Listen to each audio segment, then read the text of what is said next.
Chelsea in Cleveland, more quarterback news, and it sort of involves Deshaun Watson.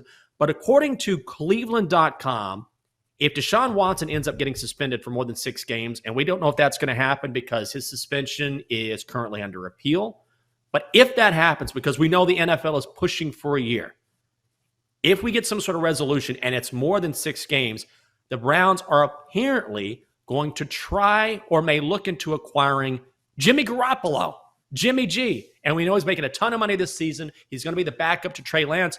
And reportedly, he looks great in training camp, which is very fascinating because he was banged up at the end of last season, had a shoulder injury. I think there was a problem with his finger, but he had surgery. He's healthy.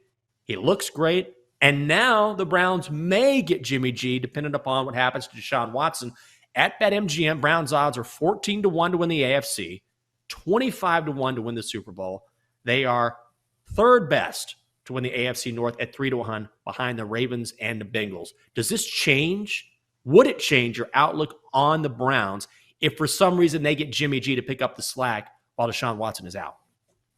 No, because they still play in the AFC North. I still think that this is a division that's won by either the Ravens or the Bengals. In any other division, or maybe a division that was a little bit easier or the schedule was easier, maybe the Browns have a shot. And it's a supremely talented roster, but you can't ignore all this noise that has surrounded this team, and a team that has proven that they don't do well with the outside noise. We saw it last year with Odell Beckham Jr. and Baker Mayfield. This team does not handle adversity well. It would be different if we were talking about a team like the Raiders, who had this huge scandal with John Gruden and somehow still made the playoffs.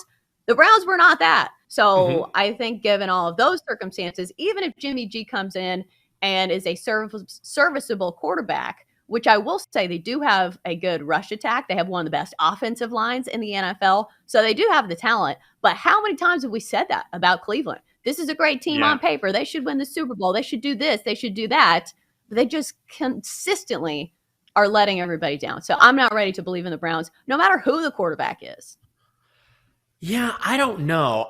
It doesn't really move the needle. I like the idea, which is I think Deshaun Watson is going to be gone for at least a year. Maybe it's only 6 months, but my gut is, and this is just pure speculation on my part, I think he's gone for at least a year. So this would be essentially a 1-year rental. But I'm like you. I certainly like the move better than having Jacoby Brissett lead my team, which is the backup. He's the backup in Cleveland. Jimmy G is an upgrade from that. But overall, there's just too many question marks when it comes to the Browns for me to put money on them.